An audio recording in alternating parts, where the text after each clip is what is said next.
오늘 하나님 말씀은 갈라디아서 5장 17절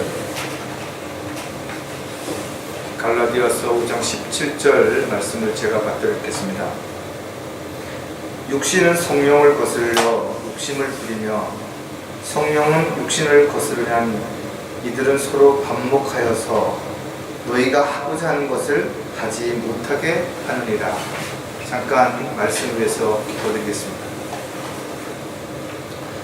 참으로 위대하신 하나님 아버지, 우주 만물을 창조하시고 또 지금도 질서 가운데 운행하시며 또 그 안에 살고 있는 저희들을 눈과 같이 보호해 주시고 또 바른 길로 인도해 주시며 항상 주님의 뜻과 계획 가운데서 살아갈 수 있도록 진리 가운데 이끌어 주시는 주님, 오늘도 주님 부활하신 첫날에 이렇게 발걸음 인도해 주셔서 참으로 감사를 드립니다. 저희들이 어느 곳에 있든지 무엇을 하든지 항상 우선순위를 바르게 놓을 수 있게 인도해 주시고 또 저희들이 주님의 뜻과 계획 가운데서 온전하게 부르심에 합당한 도구로 일꾼으로 쓰임받을 수 있도록 필요한 지혜와 능력도 허락해 주시옵소서. 세상이 점점 사악해지고 또 죄악으로 가득 찬 가운데 있습니다. 저희들이 이 세상에 속하지 않았지만 세상에 살 수 있는 것은 분명한 목적이 있기 때문이라는 사실을 너무나 잘 알고 있습니다. 저희들이 담대하게 입술을 열어서 이 마지막 때의 부르심에 합당한 복음을 전파할 수 있는 일꾼으로 살아갈 수 있도록 인도해 주시고 주님 곧 다시 오실 때 부끄럽지 않은 가운데 주님을 맞이할 수 있도록 준비된 삶이 될 수 있게 인도해 주시옵소서. 오늘도 보여주신 말씀 위에 기름 부어주시고 또 그 말씀이 선포될 때 오직 영으로 충만한 가운데 말씀을 전할 수 있도록 입술을 주관해 주시옵소서. 또 듣는 모든 회중들의 마음의 밭을 갈아주셔서 이 말씀이 영의 양식이 되게 하시고 한 주간을 살아가는 데 있어서 위로와 힘이 될 뿐만 아니라 또 모든 것을 판단하고 결정하는 데 있어서 분명한 잣대가 될 수 있도록 역사해 주시옵소서. 다시 오실 우리 주 예수 그리스도의 이름으로 기도드렸습니다. 결혼을 했는데 아이가 생기지 않으면 참 답답하고 불안하고 힘들 것입니다. 그런 사람들의 입장이라면 아이만 태어날 수 있다면 뭐든지 할 수 있다라고, 또 아이가 태어나면 뭐든지 해주겠다라고 얼마든지 그렇게 말할 수 있죠.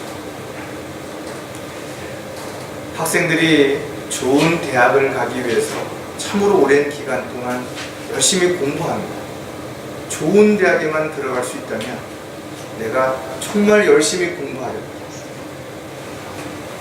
정말 내가 의미 있고 가치 있는 삶을 살겠다라고 말하지만 그러나 실질적으로 대학생들이 먹고 마시고 즐기고 게임이나 하고 이러면서 호송세월을 보내는 사람은 얼마나 많은 것인데요.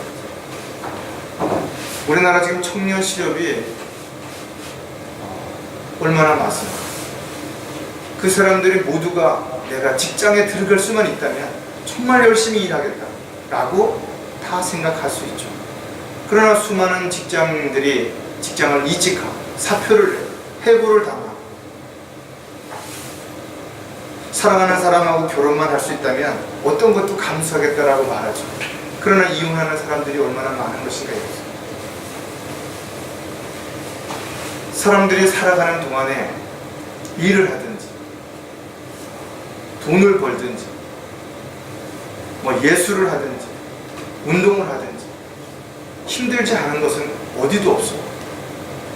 그러다 보니까 이러지도 저러지도 못하는 상황에 부딪힐 수도 있죠.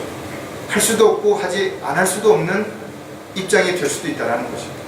그래서 사람들은 갈등하는 것입니다. 괴로워하는 것입니다. 속상해하는 것입니다.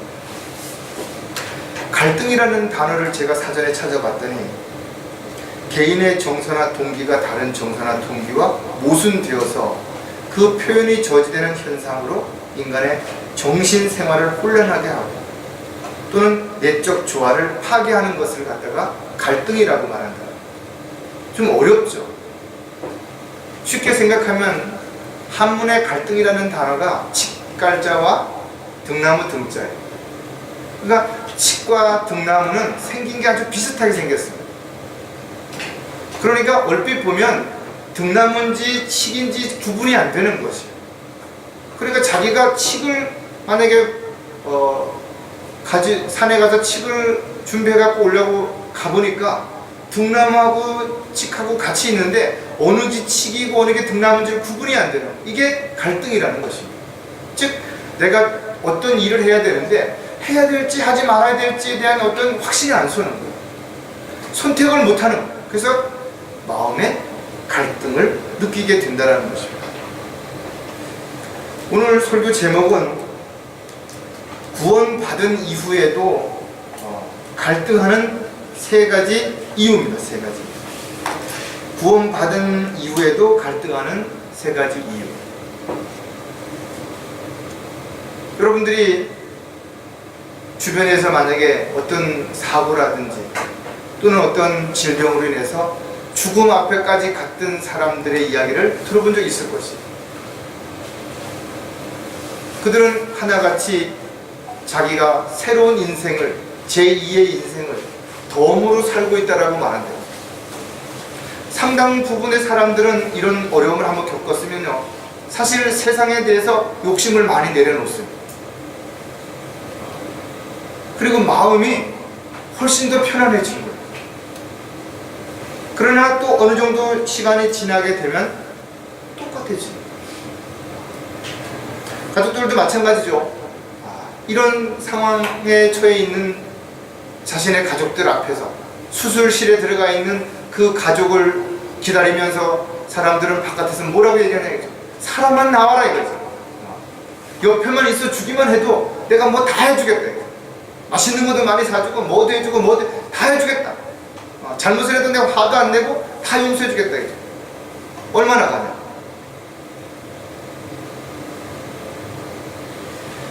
저와 여러분은 예수 그리스도를 믿고 구원받은 이후에 자신이 지옥으로부터 구원받았다는 사실에 대해서 정말 감사해요.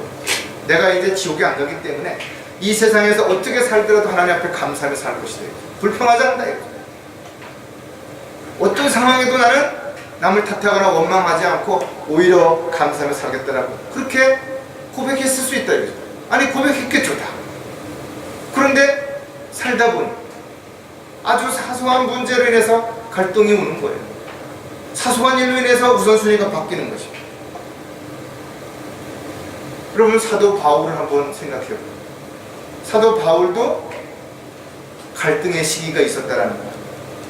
그가 고백하기를 내가 속사람을 따라 하나님의 법을 즐거워하나 내 지체들 속에 있는 또 하나의 법이 내 생각의 법과 싸워 나를 내 지체들 속에 있는 죄의 법에게로 사로잡아오는 것을 보노도다. 오 나는 비참한 사람이로다. 누가 이 사망의 몸에서 나를 구해낼 것이다. 그가 구원받고 나니까 그 안에 새로운 성품이 생긴 거예요. 근데 남아있는 옛 성품이 이 새로운 성품과 자꾸 부딪히는 것입니다. 오늘 본문에 봤던 것처럼 내가 성령을 따라서 살아가려고 하면 육신이 거슬리는 거예요. 또 육신을 따라 즐겁게 살려고 하다 보니까 새로운 성품이 성령을 통해서 그건 아니다라고 깨닫게 해주시는 거예요. 이러지도 저러지도 못하는 거죠.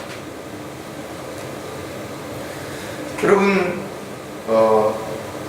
소돔과 고모라 성을 빠져나올 때 롯의 아내가 뒤를 돌아다 보지 말라는 말을 분명히 들었다고. 근데 왜 돌아다 봤어요? 미련이 남았기 때문에. 미련이 남았기 때문에. 저와 여러분도 예수 그리스도를 믿은 이후에 죽은 것으로 여겨야 되네. 자신을 십자가에 못 박았다. 나그네의 순례자라고 고백했다. 더 이상 자신을 위해서 살지 않고 주님을 위해서 살겠다고 고백했다. 그런데 왜 자꾸 뒤를 돌아보는 것인가? 왜 자꾸 세상에 미련을 두는 것인가? 왜 세상에 뭔가 기대를 하냐는 거죠. 왜 사람들에게서 뭔가를 의지하는 것인가? 왜 구원받은 이후에 갈등을 하는 것인가? 그것을 오늘 우리가 다시 한번 점검해보고 이 문제에 대한 부분을 원인부터 하나씩 해결을 해 나가야 할 것입니다. 자, 그렇다면 구원받은 이후에도 갈등하는 이유를 세 가지를 볼 텐데 그 첫 번째가 뭔가 하면 이 세상에 미련이 많기 때문이라는 것입니다. 타락한 옛성품이 남아있는 한 절대로 누구도 욕심으로부터 자유할 사람은 아무도 없는 것이죠. 여러분이 입으로는 나는 욕심을 다 버렸다라고 말하고 있다. 물론 세상 사람들과 다르다 이거죠. 그런데 그 나머지 또 자세히 들여다보면 아직도 또 다른 무엇인가의 욕심을 분명히 가지고 있다는 것이죠. 자식이 아팠을 때는 자식이 다 소용없다. 건강하기만 해라 이거죠. 그러나 건강해가지고 어느 정도 조금 여유가 생기면 너 왜 공부 안 하냐?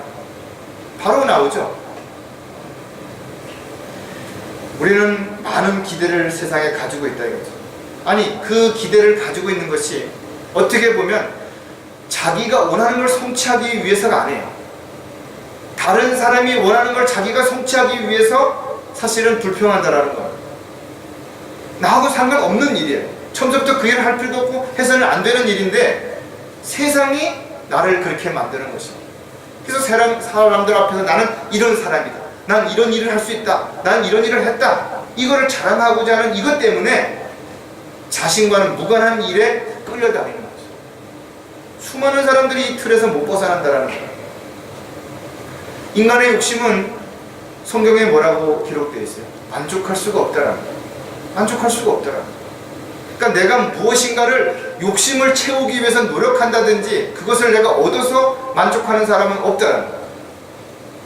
은을 사랑하는 자는 은으로 만족하지 못하며 풍요를 사랑하는 자는 중식으로 풍족함이 없나니 이것도 그때도 그래요. 자, 눈이 안 보였던 소경은 눈을 뜨기를 원했어. 세상에 그 어떤 것보다도 원했던 건 눈을 뜨기를 원했다. 근데 눈이 뜨고 나니까 못 보던 걸 많이 봤죠. 어디로 갔어요? 세상으로 가버린 것입니다. 자, 중풍병자로 오랜 기간 동안 침상에 누워만 있었던 사람, 예수님을 만났습니다. 중풍병 낫기를 원했어요. 자기 발로 침상을 들고 걸어서 갔어요. 어디로 갔을까요? 얼마나 심각했습니까? 수십 년 동안 들어놓여있던 사람이 뛸 수 있고 걸을 수 있으니까 뒤도 안 돌아다보고 갔겠죠. 사람들은 크든 작든 차이가 있을 뿐이지만 욕심으로부터 자유할 수 없을 것입니다. 그래서 성경은 뭐라 그랬어요? 육신의 정욕을 십자가에 못 박으라는 거야.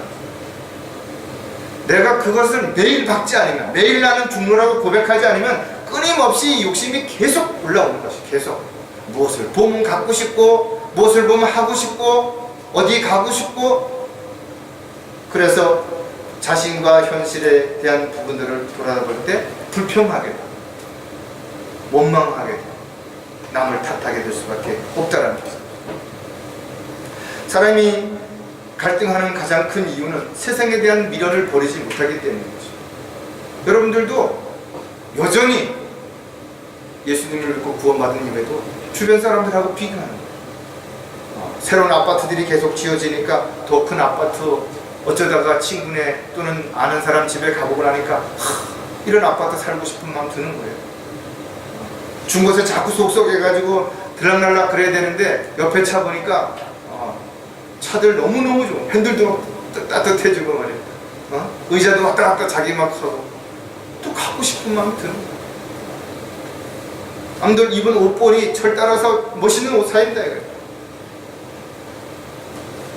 인간이기 때문에 어쩔 수 없죠. 그러나 어쩔 수 없더라도 자기 형편과 처지를 인정하고 그 안에서 만족하고 감사해야 되는데 그것이 사라지게 되면 불평과 불만으로 가득 찰 수밖에 없게 된다는 것입니다. 이 세상의 미련을 많이 가지고 있으면 어떤 특징들이 나타날 것인가? 바빠서 할 수 없다라고 핑계를 댄다는 것. 시간은 모든 사람들에게 동일하게 주어진 것이. 어떤 사람에게는 30시간이 주어지고 어떤 사람이 15시간 주어진 거 아니라 어디에서 무엇을 하면 어떻게 살든지 각자에게 주어진 시간은 점점 줄어들고 있다라고. 어떤 친구가 아니 나는 열심히 공부를 하는데 나는 반에서 30등을 하는 거야. 근데 친구는 보니까 별로 공부도 안 하는 것 같은데 반에서 1등을 하는 거야. 희생이 되는 거야. 그 친구가 미운 거예요. 근데 어느 날 우연한 기회에 급한 일이 있어서 새벽에 그 친구네 집에를 지나가는데 그 친구 방 창문에 불이 켜져 있더라고요. 아니 도대체 새벽 4시인데 왜 저 저 친구 방에 불이 켜져 있지? 물어봤더니 자기는 하루에 3시간씩만 자고 공부했다라는 거예요. 더 이상 그 친구를 미워할 수 있는 자기가 없는 거지. 어떻게 미워할 수 있겠냐? 자기는 잘 거 다 자고 게임할 거 다 하고 놀 거 다 했는데 친구는 그동안에 공부했는데 그 친구 공부 잘한다고 어떻게 시샘하냐 이거예요. 어떻게 원망하냐고. 우선 순위가 분명해야 되는 것뿐만 아니라 자기가 남들보다 더 잘하고 싶으면 더 많이 노력해야 되는 거예요. 노력하지 않고 저 사람은 뭐 재능이 좋다든지 머리가 좋다든지 이렇게 변명해서 안 된다는 거예요. 수많은 사람들이 핑계댄다 이거죠. 마태복음 25장 13절에 그러므로 깨어있으라 너희는 인자가 오실 그날과 그 시간을 모르기 때문에. 언제 주님 오실지 모른다라는 이 말의 의미는 뭐예요? 나에게 주님 만날 때까지 일할 수 있는 시간이 얼마나 남았는 것인가, 이거를 묻는 것이에요. 언제 주님 오실지 모르는 거예요. 오늘 오신다 그러면 이제 몇 시간 안 남아. 1년 후에 오신다? 며칠 안 남았어요. 주님이 오시면 더 이상 일하고 싶어도 일할 수 없죠. 이제는 그리스도의 심판석 앞에서 내가 했던 일을 가지고 평가를 받을 수밖에 없다. 아무리 후회해도 소용없는 거죠. 돌이키려고 해도 소용없다 이거죠.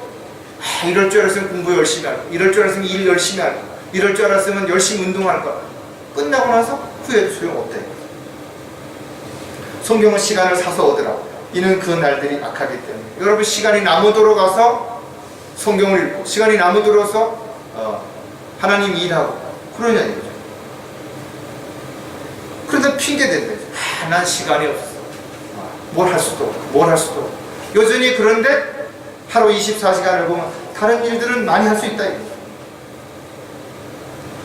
세상에 미련이 남은 사람들은 자꾸만 바빠서 하나님과 관련된 어떤 것도 할 수 없다라고 핑계를 댄다 이거죠. 이 세상에 미련이 많으면 또 다른 특징이 나타나는 것은 욕심 때문에 아무것도 버리지를 못한다는 거죠. 움켜잡는 것이죠. 욕심은 끝이 없죠. 가지면 더 가지고 싶고 쌓아놓으면 더 많이 쌓아놓고 싶은 거예요. 왜? 성경에도 나와 있는 것처럼 곳간이 좁으면 이제는 더 이상 쌓아놓을 곳이 없으면 다른 사람에게 나눠주면 좋을 텐데 곳간을 헐고 더 크게 짓자 이거. 그래 또 쌓아놓자 이거죠. 욕심은 자신이 가진 것조차도 향유할 수 없게 만드는 거죠. 그래서 많은 것을 가졌는데도 새로운 먼 욕심을 채우기 위해서 그것에 매달려서 향유할 수 있는 시간이 없는 거죠. 끊임없이 더 많은 것을 요구한다죠. 또 2마리 토끼를 다 잡으려고 합니다. 성경은 우리에게 분명하게 가르쳐주는 것입니다. 마태복음 6장 24절에 아무도 두 주인을 섬길 수 없나니 이는 그가 한쪽을 미워하고 다른 한쪽을 사랑하거나 한쪽을 존중하고 다른 쪽을 업신여기기 때문이라. 너희가 하나님과 재물을 동시에 섬길 수 없느니라. 여러분, 하나님 믿고 나서 부자가 되고 사업도 잘 되고 그걸 기대한다면 이 성경 틀렸죠. 이렇게 말씀하시면 안 되는 거죠. 예수 잘 믿으면 복 받아서 돈도 잘 벌고 사업도 번창하고 모두 다 잘 돼야 되는 거지. 그런데 오히려 반대로 성경에는 예수님을 잘 믿었던 제자들 어떻게 됐어요? 그들의 죽음이 어디냐? 얼마나 많은 박해와 시련을 받은 얘기예요. 베드로도 마찬가지로 고난과 역경 가운데서 오히려 기뻐해요. 왜? 주님을 따르는 길에는 수없이 많은 고난들이 있다라는 거예요. 사도 바울도 뭐라 그랬어요? 신실하게 살고자 하면 박해를 받을 것이에요. 근데 사람들은 왜 그런 성경 구절은 읽지 않느냐 이거죠.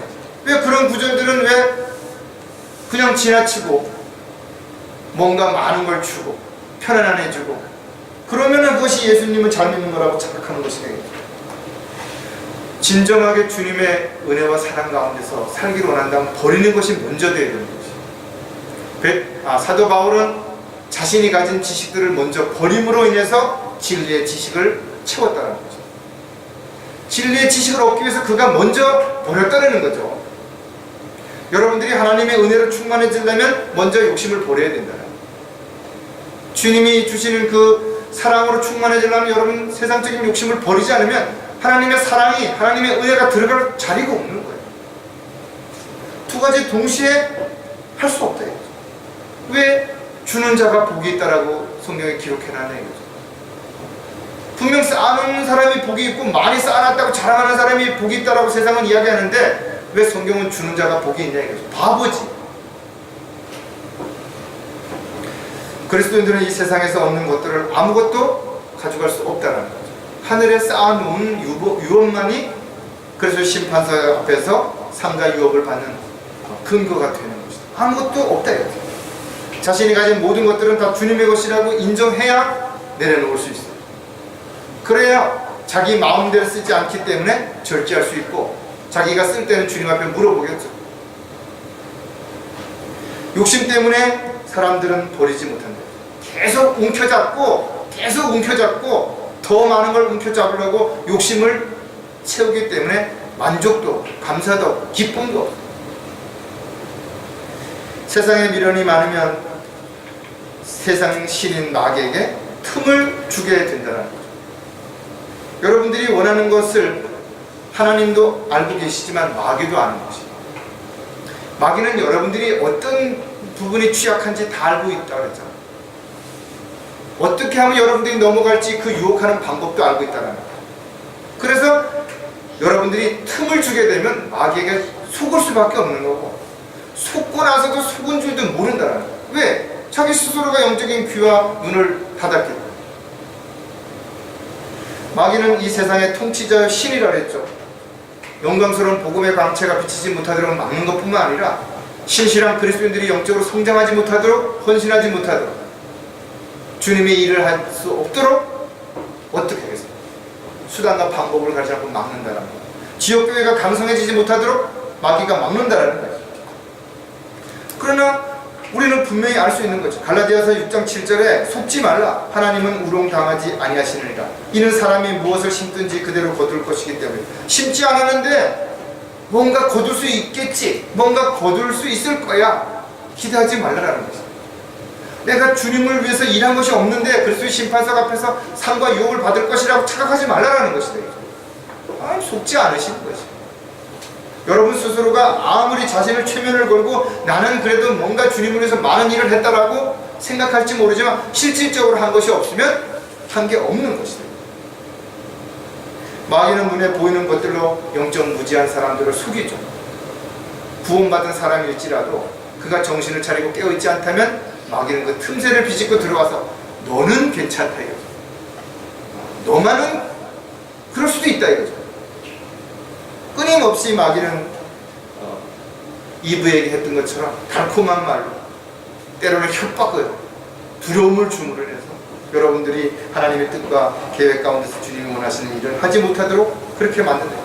그리고 종교인들처럼 헛된 소망을 가지고 헛된 열성을 가지고 세상의 욕심을 채기 위한 하나의 도구로 교회를 다니고 교회 가서 사람들을 만나고 그러면서 말로는 하나님이 축복해 줬다라고 착각한다. 그래서 성경에 그럴 수 없는 거죠. 자, 구원받은 이후에도 갈등하는 또 다른 이유를 우리가 살펴볼 텐데 바른 잣대를 사용하지 않기 때문이라는 거죠. 사실 여러분들이 주변에 있는 사람들이 갈등하는 내용을 가만히 들어보면 좀 갈등할 이유가 없는 것들이에요. 당연히 답이 나와 있어요. 그런데도 그것을 왜 선택을 못하고 하느냐 이거예요. 자, 하나 예를 들어봅시다. 자, 어떤 사람이 차를 사러 갔어요. 옆에 따라갔다고. 이 사람이 갈등을 해요. 야, 이 차를 사려니 이건 3,500만 원인데 너무 비싸고 근데 내용은 너무 좋아. 자, 이 차를 사러 가니까 이건 2천만 원인데 가격은 싼데 내용이 좀 부실해. 그럼 자기 주머니 돈이 얼마 있느냐를 딱 계산을 하면 답이 있잖아 이미. 아니 자기 주머니 돈이 2,200만 원밖에 없어. 그럼 2천만 원 주고 차를 사고 200만 원 가지고 차 등록세 내고 번호판 달고 뭐 하면 딱 맞는 거예요. 그런데 이 사람이 갈등을 하는 이유는 뭐야? 욕심 때문이라는 거예요. 자, 아파트 사러 갔다. 마찬가지예요. 내가 상환할 수 있는 능력이 없어. 한 달에 내가 월급 받은 거 가지고 생활하고 한 달에 10만 원밖에 안 남아. 그러면 대출 이자 10만 원 범위 내에서 대출을 내서 거기에 맞는 집을 구해야 되는 거 아니에요. 근데 32평짜리 해가지고 한 2억을 대출을 내. 어떻게 갚으냐고. 끊임없는 선택이라고 하는 부분에서 갈등을 하는데, 사실 따지고 보면 갈등할 이유가 없는데 갈등하는 이유가 뭐예요? 욕심 때문에 그렇게 되는 거죠. 여러분들이 하나님의 말씀에 대한 잣대가 없으면 길고 짧은 걸 구분할 수 없어요. 어떤 날은 이게 좋은 거거든요. 어떤 날은 안 좋은 거거든요. 기분에 따라서, 감정에 따라서 얼마든지 이게 왔다 갔다 그런다, 이거 왔다 갔다. 이 사람 얘기를 들어보니까 그걸 해야 될 것 같아. 저 사람 얘기를 들어보니까 그걸 하면 안 될 것 같아. 그것도 기준이 없대, 기준. 근데 여러분들이 하나님의 말씀에 대한 기준이 딱 있다면 굳이 그것을 갈등할 이유가 일단은 없어요. 성경에 딱 대입을 해버리니까 하면 안 돼. 이건 해야 돼. 이건 가야 돼. 이건 가지 말아야 돼. 그것 때문에 왜 고민을 해야 되냐 이거죠. 우리 안에 예성품이 남아있기 때문에 끊임없이 거기에 부추긴다. 그거를 내가 누르고 이겨내고 그걸 버리고, 이것이 우리가 신앙생활을 하는 이유예요. 여러분들이 성경 한 번만 딱 읽어보면 다 이해되고 다 알고 다 지킬 수 있을 것 같으면 성경을 2번, 3번, 10번, 100번을 왜 읽냐? 자, 교회에 와가지고 여러분들이 저 오늘부터 죽을 때까지 내 마음을 하나님 앞에 충실하게 헌신하겠습니다, 그리고 기도했어요. 그러면 평생 안 와도 되는 말이에요.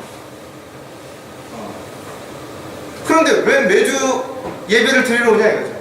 한 주간 동안에 끊임없는 마음에 여러분들이 뭐 이런 별별 일들이 있다 이거죠. 갈등이 오고 그렇기 때문에 여러분들이 그걸 이기고 또 이 자리에 와서 다시 힘을 얻어서 또 이기고 이렇게 반복되는 생활들이 이루어지는 거예요.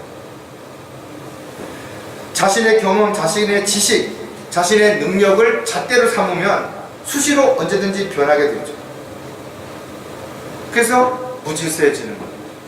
논쟁이 생기는 것이고 갈등이 생기는 것이죠. 여러분, 지역 교회 안에 최종 권위가 성경이 아닙니다. 자, 오늘은 이 사람이 이렇게 주장했다 이거예요. 그럼 그 사람 얘기가 옳은 거예요. 내일은 저 사람이 얘기해요. 그럼 교회 안에 뭐가 생기는 거야? 분파가 생기는 거예요. 분열이 생기는 것이죠. 더 많이 배운 사람이 얘기하면 그런 거 없고, 교회를 오랫동안 다닌 사람이 얘기하면 그런 거 없고, 그렇지 않죠. 누가 무슨 이야기를 했던 그것이 성경적인지 아닌지를 가지고 이야기를 하면 더 이상 그걸 가지고 이야기할 게 없어요. 교통사고가 딱 나면 네가 잘했니 내가 잘했니 막 그러다가 당신이 말이야 그러면 너 몇 살이야? 아니 지금 교통사고가 나와가지고 지금 원인을 분석하는데 나이가 몇 살인 게 왜 중요하고 그러냐. 그런데 그 다음부터는 너 몇 살이야? 너 어디 살아? 너 어느 학교 나왔어? 이런 얘기가 왜 나오냔 말이에요. 잣대가 없기 때문에 그런 거예요. 성경을 근거로 해서 우리는 믿어야 되고 성경을 근거로 해서 실행해야 됩니다. 그 나머지는 뭐예요? 그냥 자신이 원하는 거예요. 자신이 하고 싶은 일을 하는 거예요. 마귀는 이러한 육신적인 생각을 가지고 있고 육신적인 일로 인해서 잘 흔들린다는 걸 너무나 잘 알고 있기 때문에 끊임없이 사람들을 현혹시키고 미혹한다 이거죠. 특히 왜 성경이 변개되고 삭제되냐 이거죠. 마귀가 잘 아는 거예요. 사람들이 하나님의 말씀을 최종 권위로 두고 잣대로 사용하게 된다면 사람들이 갈등할 이유가 없죠. 죄를 안 짓는다는 걸 알기 때문에 성경을 바꾸는 것이 삭제시켜버린다. 그것도 이름 있는 사람들, 신학자라든지 목사라든지 이런 특별한 사람들을 통해서 이 일을 했기 때문에 수많은 사람들이 삭제되는지조차 모르고 있는 거죠. 변개된지조차도 모르고 있다 이거죠.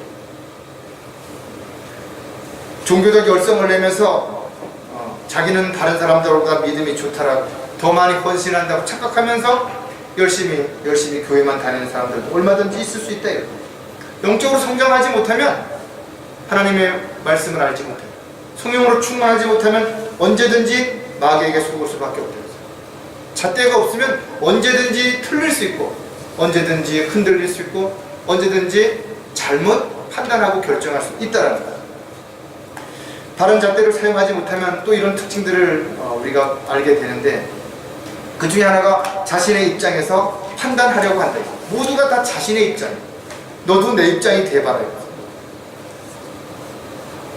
물론 형제 자매들은 살아가는 동안에 입장이 다 다르죠. 환경과 형편이 다 다른 것입니다. 어떤 지체들은 또 물질에는 아주 강한데 또 건강에는 약한 사람이 있어요. 또 어떤 사람들은 사랑에는 또 강한데 어떤 사람들은 또 다른 어떤 부분의 분노에는 약한 사람입니다. 다 사람들마다 입장이 다를 수는 있어요. 그렇다고 모든 것을 판단하고 결정하는 근거를 자신의 입장에다가 두면 안 된다 이거죠. 사람마다 생각하는 것이 다르기 때문에 어떤 목적과 가치관이 다르다라고 말할 수 있다 이거죠. 그러나 우리가 하나님의 일을 하는 데 있어서 하나님의 뜻과 계획 가운데서 살아가는 데 있어서는 사람마다 달라서는 안 된다는 거죠. 영적인 일은 인간적인 입장에서 판단하려고 할 때 많은 모순들이 생길 수 있어요. 믿음으로 하지 않는다면 불가능한 일들을 해야 되기 때문에 일반적인 사람들이 볼 때는 말이 안 되는 거죠. 정신 나간 사람처럼 보일 수 있을 수 있다 이거죠. 그래서 육신을 따르는 사람들은 육신의 일들을 생각할 수밖에 없고 성령을 따르는 사람들은 성령의 일들을 생각할 수밖에 없다. 그렇기 때문에 두 성품이 싸우는 것이죠. 왜 그리스도인들이 구원받은 이후에 갈등하는 것인가? 그 이유가 여기 있다라는 거예요. 내 안에는 옛 성품이 강해지면 나의 새 성품이 약해지는 거예요. 반대로 내 영적인 성품이 강해지면 내 육신적인 성품이 약해지는 거예요. 그럼 결과가 육신적인 성품이 강해지면 난 육신적인 생활을 즐기고 육신적인 열매를 맺는 것이고, 성령을 따라서 영적인 성품이 강해지면 영적인 삶을 사는 것이고 성령의 열매를 맺는 것이고. 성경은 분명 그 사람은 어떻게 알 수 있다. 열매를 보고 나무를 보고 아는 것처럼 그 사람이 어떤 열매를 맺고 있는지를 통해서 그 사람이 어떤 그리스도인인지 충분히 알 수 있다는 거예요. 변명할 여지가 없는 거죠. 잠언 14장 12절에 사람에게 옳게 보이는 길이 있으나 그 끝은 죽음의 길들이니라. 세상에 똑똑한 사람들 많이 있죠.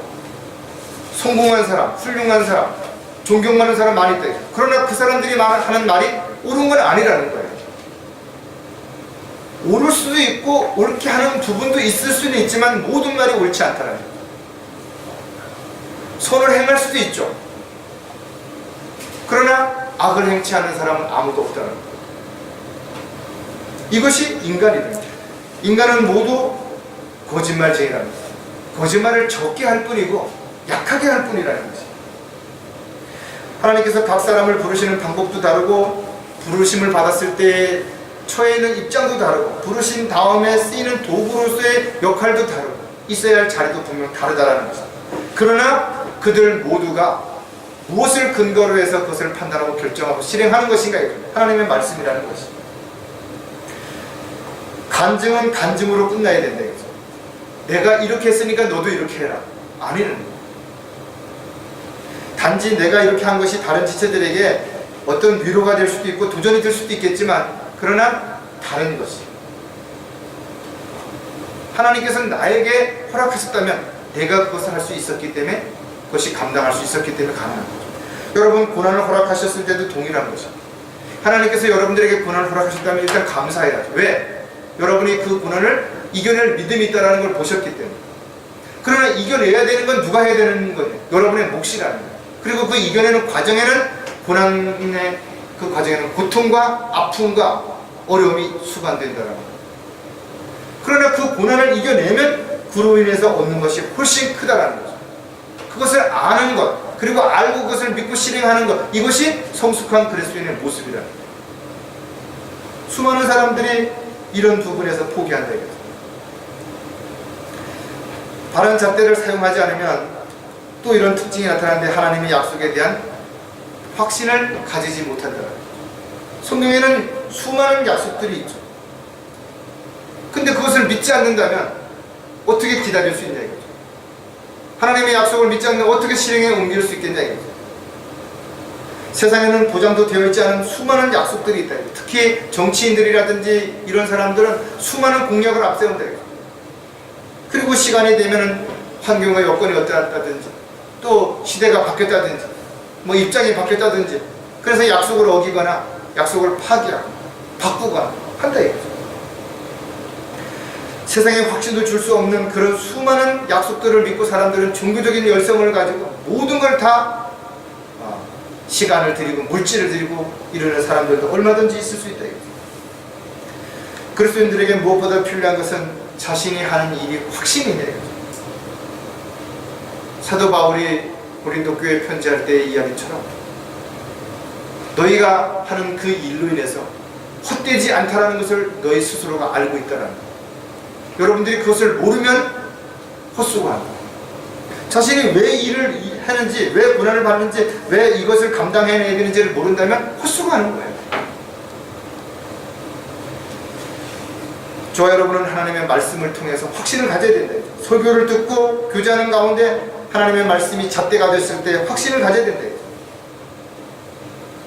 말씀을 통해서 확신 가운데 행할 때 우리가 갈등하지 않을 수 있기 때문에 그것이 분명해져야 된다.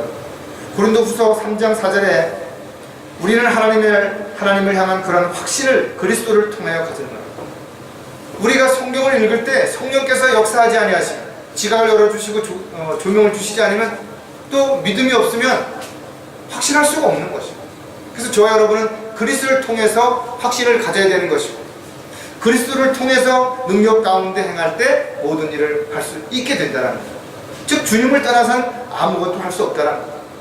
주님을 떠나 있는 상태에서 여러분들이 가지고 있는 지식들은 그 어떤 것도 믿음을 실행할 수 없게 되는 거예요. 죽은 믿음.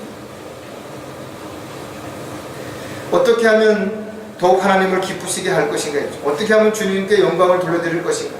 어떻게 하면 주님이 원하시는 도구로 쓰임받을 것인가? 이 선택에 있어서 우선순위를 누가 놓아야 되는 거예요? 여러분이 놓아야 되는 거예요. 하나님께서 왜 여러분에게 자유의지를 주신 것인가? 여러분이 선택하라는 거예요. 강제로 억압적으로 여러분들을 갖다가 뭘 하라, 여러분들 만약에 너 예배 안 나오면 죽이겠다고 하나님께서 말씀하시면 안 나올 사람이 누가 있겠어요? 주님 앞에 헌신하지 않으면 너 가진 재산을 다 뺏겠다, 안 할 사람이 어디 있겠냐? 그러나 주님은 그렇게 하지 않으신다 이거죠. 자유의지를 가지고 너가 선택하라는 거죠. 그래서 자원에서 기쁨으로 드리는 것을 하나님이 기뻐하시는 거예요. 억지로 마지못해서 어쩔 수 없이 하는 것들은 하나님을 기쁘시게 할 수 없다. 하나님은 영이시기 때문에 여러분들이 영적인 것들이 수반되지 않는다면 육신적으로 아무리 열심히 해도 고린도전서 13장에 있는 것처럼 여러분이 가진 걸 다 내어놓는다 하더라도 사랑이 없으면 아무것도 아니라는 것이잖아요. 태산을 옮길 만한 믿음이 있다 하더라도 하나님의 사랑이 없이 하는 것이라면 의미 없다 이거죠. 바른 잣대를 사용하지 않으면 동일한 문제와 어려움이 어떻게 될까요? 다시 반복되게 된다는 거예요. 여러분들이 근본적으로 자신이 어떤 문제가 생기면 그 원인을 제거하지 않으면요, 똑같은 게 반복되는 거예요. 스프링이 꽉 눌러놨다가 손 딱 띄면 탁 올라오는 거하고 똑같은 거예요. 힘이 빠져 올라오는 거예요. 여러분들이 막 안 돼 하지 말아야지 나는 이렇게 살아야 되라고 막 마음을 먹었는데 참다 못 참아 퍽 원위치 되는, 또 참다가 또 이게 반복된다는 거예요. 원인을 제거해야 된다. 참으로 안타깝게도 동일한 문제와 동일한 사건들이 반복된다 이거죠. 과거의 잘못들을 사람들이 알면서 나는 절대로 저렇게 살지 말아야지. 그런데 그 사람도 역시 방법과 모양만 좀 다를 뿐 똑같이 죄를 짓고 있다. 여러분 한번 보세요. 역대 대통령들이 다 감옥에 갔다. 그러면 새로운 대통령이 될 때 왜 그걸 몰랐겠냐고. 저 사람이 어떻게 했기 때문에 대통령이 그 모든 권력을 다 가지고 있었는데, 가장 사람들이 정말 최고로 생각하는 권력과 명예와 다 모든 걸 얻었잖아요. 그런데 왜 그 사람들이 죄를 짓고 감옥에 가냐 이거예요. 그걸 알았단 말이죠. 그럼 나는 그렇게 하지 않겠다라고 했을 거 아니에요. 나는 저런 죄를 짓지 않겠다라고 마음 각오 안 했겠냐고. 나도 몇 년 후에는 감옥에 가야지 이렇게 생각하고 대통령 되는 사람 없잖아요. 근데 그들이 방법이 다른 거예요. 내용이 다른 거예요. 근데 똑같은 문제는 뭐냐, 똑같은 자기의 욕심을 채우기 위한 또 다른 죄를 다양하게 짓고 있다는 거예요. 지금 전 대통령도 역시 또 지금 뉴스에서 계속해서 지금 뭐 초일게 들어갔다 이런다 이거죠. 지금 대통령 현직에 있는 분은 이 부분에 대해서 정말로 수도 없이 봤다면 이런 반복하는 일이 절대 없어야 되겠죠. 똑같은 일이 반복되는 이유가 무엇이냐 이거죠. 잣대가 없는 거예요. 확실한 근거가 나는 그래도 잘한다. 나는 좀 틀리다. 아니라는 거죠. 데살로니가전서 4장 6절에 어떤 문제에 있어서도 정도를 지나쳐 자기 형제를 속이지 말라. 이는 우리가 미리 경고하였고 증거한 바와 같이 주께서는 이러한 사람들에 대하여 벌을 주시는 분이시기 때문에 다른 사람들이 뭐 잘못했다고 또 잘 믿음에서 옳게 상을 하지 않는다고 뭐라고 그렇게 말하지 말아야겠죠. 오히려 권면할 부분이 있으면 잘 권면하고 먼저 기도하는 것이 중요하다. 나는 신실하고 나는 아무 문제가 없는 것처럼 다른 사람이 조금 문제가 있을 때마다 막 손가락질하고 저렇게 믿음이 없어가지고 저렇게 해가지고 무슨 일을 하겠냐라고 이야기했다 이거죠. 그러나 자신도 얼마든지 그럴 수 있다는 거예요. 아무리 그럴듯하게 포장을 하고 속인다 할지라도 하나님께서는 각 사람의 마음과 생각을 다 아신다는 거예요. 다 아시는 거죠. 저와 여러분이 아무리 그런 척하고 안 그런 척하고 핑계를 대고 변명을 하고 속인다 하더라도 하나님 앞에서는 자신이 잘못하는 것이든 가증스러운 것이 바꿀 수가 없는 것이. 따라서 근본적으로 해결되지 않는 것들은 언젠가 기회가 되면 다시 거론될 것이고 논쟁이 될 것이고 그것으로 인해서 실족하거나 죄를 질 수밖에 없는 결과를 가져올 수밖에 없다. 영적인 사람은 모든 것을 판단하나 자신은 아무에게도 판단을 받지 아니하느니라. 영적인 것을 가지고 여러분들이 잘 분별하고 판단한다면 아무 문제가 없다라는 거죠. 세상의 가치관이나 제도로부터 여러분들이 철저하게 분리되어야 된다. 그것이 여러분들이 남아있다면 여러분들이 제시해야 할 잣대가 왜곡되거나 또는 이미 잘못된 잣대를 가지고서 재개된다면 그 결과는 불보듯이 뻔하게 된다는 거예요. 갈등하지 않으려면 여러분들이 무엇을 판단하고 결정하고 실행에 있어서 그 잣대가 반드시 하나님의 말씀이 되어야 된다. 하나님의 말씀이 최종 권위가 되지 않는다면 그 사람이 어떤 것을 어떻게 했다 하더라도 그 잣대는 이미 변절된 것이고 그 결과는 마찬가지로 하나님이 원하시고 기뻐하시는 일이 될 수 없다는 겁니다. 마지막으로 구원받은 이후에도 갈등하는 이유는 더 좋은 것들을 분별하지 못하기 때문이라는 것입니다. 우물한 개구리가 되는 것입니다. 그냥 자기가 보고 듣고 자기 안에서 만나는 사람들이 하는 이야기가 세상의 모든 것이라고 생각한다. 책 한 권을 읽고 나서는 그 책이 나와 있는 내용이 전체적인 거라고 착각한다. 하지만 우리가 생각해 봐야 됩니다. 이 강릉에서 땅 제일 많이 가진 사람이 얼마나 갖고 있는지는 제가 모르겠지만 강원도 지도를 놓고 보면은 어디 동그라미 하나 칠 만큼이나 되겠냐고. 아니 대한민국 지도를 놓고 보면 강릉이라고 하는 데가 그냥 동그란 조그만 점 하나밖에 없어요. 거기다 어디 땅을 표시하냐고. 세계 지도를 놓으면 우주를 보게 되면 우주의 수많은 별들 가운데 지구는 아주 작은 별의 하나에 속한 거죠. 그리고 지구를 중심으로 한 태양계는 많은 은하수들 가운데 또 한 일부분입니다. 은하수는 또 수많은 것들 것 중에 하나라고. 오죽하면 먼지만도 못하다라고 표현하시겠네요. 근데 뭘 자랑할 게 있고 뭘 내세울 게 있고 뭘 사람들 앞에서 의시될 만한 게 있겠냐고요. 눈에 보이는 것보다 보이지 않는 것이 훨씬 더 크고 훨씬 더 중요하다는 것을 알게 된다면 겸손하지 않을 수가 없는 것이죠. 겸손하지 않을 수가 없다. 생사화복을 주관하시는 분은 주님 한 분이시다. 정말 그렇게 여러분들 생각하신다 그러면 사람이 살고 죽는 것에 대해서 여러분들이 연연할 것도 없고 두려워할 일도 없죠. 오히려 사는 날이 얼마든 주어진 것에 대해서 감사할 수 있어야 되고 사는 날 동안 여러분들이 주님을 기쁘시게 하는 일들이 무엇인가를 찾으려고 할 것이다. 하나님께서 허락하지 아니하시면 여러분에게 주어진 어떤 것도 향유할 수 없을 뿐만 아니라 감사와 기쁨 가운데 여러분들이 살아갈 수 없다는 것을 우리가 기억한다면 주 안에서 참된 기쁨, 평안을 얻어야 될 것이고 또 진정한 위로를 받아야 될 것이다. 영적인 분별력을 가지고 여러분이 볼 수 있다면 세상 사람들이 원하는, 하고 싶어하는, 갖고 싶어하는 수많은 것들이 허황된 것들이고 헛된 것들이고 결국은 다 사라질 것이라는 것을 알게 될 것이다. 그리스도인들은 멀리 봐야 돼. 사도 바울의 고백처럼 더 깊게, 더 넓게 보지 않는다면 여러분들이 눈앞에 보이는 것으로 인해서 불평하고 원망할 수밖에 없다는 것입니다. 더 좋은 것들을 분별하지 못하면 어떤 또 특징들이 드러나게 될 것인가 이죠. 영적인 일들을 자꾸 어떻게 할까요? 뒤로 미루게 된다는 거예요. 자신의 눈앞에 보이는 것만 대단한 거라고 착각하는 거예요. 그런데 정말 더 넓은 세상을 보게 된다면, 그래서 여행이 가끔은 필요하죠. 가서 새로운 것을 보고 새로운 것을 경험하게 되면 내가 알고 있었던 건 별거 아니구나. 시골에서 자기가 공부 꽤나 했다고, 그래서 어디 시골 고등학교에서 수석으로 졸업했다고 동네방네 자랑하다가 어떻게 가고 서울대학교 딱 들어가 보니까 자기는 서울대학교에 있는 사람들 발뒤꿈치도 따라가기 어렵다라는 거예요. 결국은 졸업 못하고 나오는 사람들 많이 있어요. 어떻게 보면 자기가 대단한 것처럼 착각하고 있을지 모르지만 정말 능력 있고 힘 있는 사람들을 보게 된다면 저절로 고개가 숙여지고 저절로 겸손할 수밖에 없어요.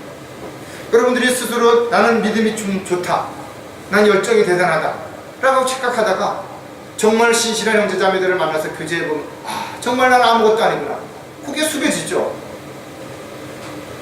누가 뭐라 하지 않아도 겸손해질 수밖에 없게 됐다. 베드로전서 1장 14절에서부터 15절에 보면 순종하는 자녀들로서 이전에 무지하던 때에 정욕에 너희 자신을 맞추지 말고 오히려 너희를 부르신 그분께서 거룩하신 것처럼 너희도 모든 행실에 거룩하라. 처음에 우리가 바른 진리에 대해서 눈을 뜨고 진리의 서적들을 공부할 때 엄청 내가 이제 성경 많이 알고 지식도 많이 안다라고 사람들 판단하고 했다 이거죠. 그런데 성경을 여러분들이 더 많이 공부하고 더 많이 여러분들이 영적으로 성장해서 지금 돌아보니까 여러분 어때요? 어디 가가지고 성경 많이 한다고 여러분 말할 수 있겠는데, 오히려 성경을 알면 알수록 성경은 난 잘 모른다라고 스스로 교만하는 게 아니라 겸손해질 수밖에 없게 된다는 것을 알게 된다는 거죠. 영적인 일은 영적인 눈이 뜨여지고 영적인 귀가 열려야 알 수 있어요. 또 그래야 볼 수 있어요. 그래야 행할 수 있다는 거예요. 그러기 위해서 거듭나지 않은 종교인들에게 아무리 여러분들이 영적인 이야기를 해도 소용없다는 거예요. 반드시 거듭나야 되는 것이에요. 또 거듭났다고 해서 그들이 영적인 분별력이 좋아지느냐? 그렇지 않죠. 영적으로 거듭났다 하더라도 반드시 성장해야 되는 것이에요. 성경은 진리의 지식에 이르기를 하나님 원하신다. 구원 받았으면 반드시 진리의 지식에 이르러야 되는 거죠. 진리의 지식에 이르기 위해서 어떻게 해야 돼요? 너는 공부하라는 것이에요. 해도 되고 안 해도 되는 게 아니라 반드시 공부하라 해요. 공부하지 않으면 부끄러운 일꾼이 돼서 하나님 앞에 정말 부끄럽게 됩니다. 저 여러분은 영적으로 자신이 무지하다는 것을 자랑하면 안 된다. 난 영적으로 모른다. 아니라. 너희가 소망하는 것을 알고 있다가 누가 물어보더라도 답변할 수 있어야 된다. 이것이 우리가 끊임없이 하나님 앞에 말씀을 통해서 배워야 되고 깨달아야 되고 성장해 가야 되는 것입니다. 우리가 하나님의 말씀을 통해서 더 좋은 것, 더 많은 것들을 배우게 된다면 우리가 지금 눈앞에 보이는 많은 것들을 놓고 갈등할 필요가 없어진다는 것을 우리가 알 수 있다. 더 좋은 것을 분별하지 못하게 되면 고난받는 일을 미리 두려워하게 됩니다. 고난이 즐겁지 않죠. 고난 가운데 있다면 힘들고 어려운 거 당연하다 이거죠. 아프다 이거죠. 그러나 그 고난을 통해서 우리가 더 많은 것을 얻을 수 있다는 거 우리도 알고 있죠. 그러나 그 고난이 두려울 수 있어요. 오히려 고난 가운데 감사해야 되는데 하나님께서 나를 부르셨다면, 일을 맡기셨다면 감사해야 되는데 일을 해보기도 전에 미리 겁먹고 두려워서 나는 못하겠다라고 말하면 안 된다 이거죠. 모세는 과감하게 이런 것들을 버렸다 이거죠. 잠시 동안 죄의 낚시를 누리는 것보다 오히려 하나님의 백성과 함께 고난받는 것을 택했다는 거예요. 사도 바울도 그렇죠. 고난을 당해도 부끄러워하지 아니하는 것은 자신이 믿는 분을 알았으면 자신에게 위탁하신 것들을 주님께서 능히 지키실 줄을 확신했기 때문에 그런 온 생애를 복음을 전파하면서 오직 주님만을 위해서 자신을 죽은 것으로 여기고 그렇게 헌신적인 삶을 살았던 것을 우리가 알 수 있다. 베드로전서 2장 19절에서 이는 누가 억울하게 고난을 받더라도 하나님을 의식하여 슬픔을 참으면 그것은 감사할 일이기 때문에. 여러분들이 때로는 오해를 받을 수 있죠. 비난받을 수도 있고 욕을 먹을 수도 있다. 그러나 그것이 하나님을 기쁘시게 하기 위해서 여러분들이 참고 있다면 여러분 잘하시는 것이다. 잘하시는 것이다. 시간이 지나면 여러분들 모든 것이 해결될 것이고 그 고난은 여러분들이 주님 앞에 가서 받을 상과 유업으로 쌓이게 될 것이다. 그리스도를 위하여 그것이 너에게 주어진 것은 그를 믿을 뿐만 아니라 그를 위하여 고난도 받게 하려는 것입니다. 무엇이 여러분에게 주어진 거예요? 확신과 믿음이라는 거예요. 여러분들이 하나님의 말씀을 확신 가운데 믿고 실행에 옮긴다면 반드시 그것을 통해서 여러분들이 고난도 함께 받아야 된다는 거예요. 우리가 주님과 함께 영광을 받기 위해서는 어떻게 하겠어요? 고난도 함께 받아야 합니다. 왜? 그 고난은 장차 우리가 받게 될 영광과 비교할 수 없을 만큼 큰 상과 유업이 되기 때문에 그런 것이죠. 사도 바울이 왜 사랑하는 디모데에게 정신을 차리고 고난을 견디라는 거죠. 왜 전도자의 일을 완수하고 직무를 완수할 때까지 고난을 견뎌내라는 거죠.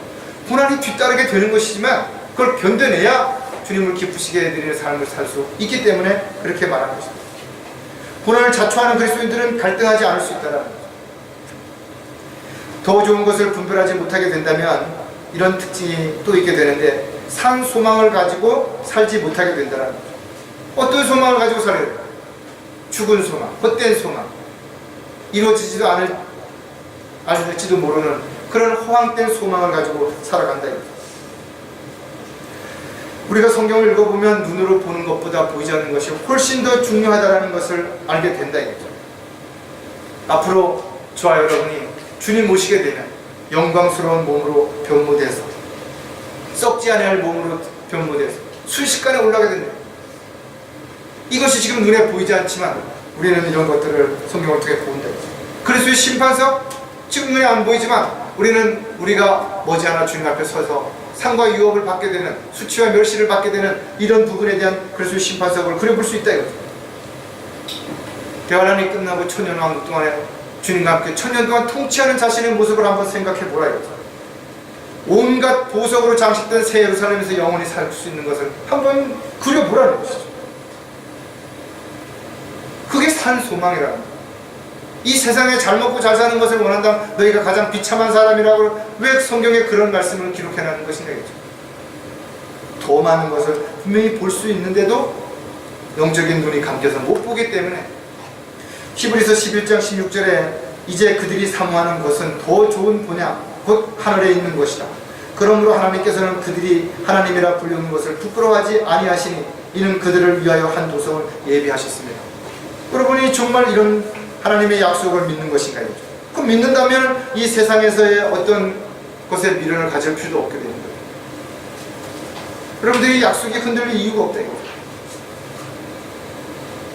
저 영원히 살 주님과의 관계를 한번 생각해 보아요. 영원히 죽지 않는 영생을 선물로 받았다면, 그 고통스러운 지옥에 가지 않게 됐다면, 주님께서 우리의 생활에 필요한 모든 것을 공급해 주시고 보호해 주시고 책임져 주시겠다고 약속하신 것을 믿는다면, 우리에게 주어진 시간 속에서 비록 많은 것은 못하더라도 주님을 기쁘시게 하는 무엇인가를 여러분이 할 수 있는 그런 상황이라면, 여러분 무엇을 갈등하고 무엇을 우선순위에서 뒤로 미루면서 핑계나 변명을 앞세울 수 있을 것인가. 여러분 스스로가 다시 한번 자신에게 점검하고 내가 앞으로 어떻게 무엇을 하며 살아야 될지에 대한 부분들을 다시 한번 진지하게 생각하고 주님이 주시는 확신 가운데서 위로와 힘을 얻을 수 있는 한 주가 되시기를 주의 이름으로 부탁을 드리겠습니다. 기도하겠습니다. 하나님 아버지, 참으로 감사를 드립니다.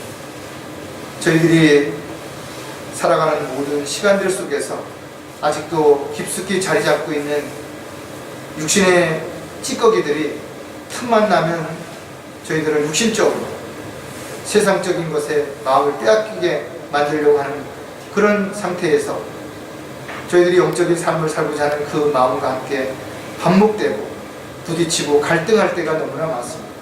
그러나 저희들이 말씀을 붙잡고 확신과 믿음 가운데서 우선순위를 분명하게 놓음으로 인해서 주님을 기쁘시게 해드리는 주님께서 원하시는 삶을 살아갈 수 있는 저희들이 될 수 있도록 인도해 주시고, 또 저희들이 그렇게 마음에 결단하고 실행할 수 있도록 용기와 확신과 또 믿음을 더하여 주시기를 간절히 구하고 다시 오실 우리 주 예수 그리스도의 이름으로 기도드렸습니다.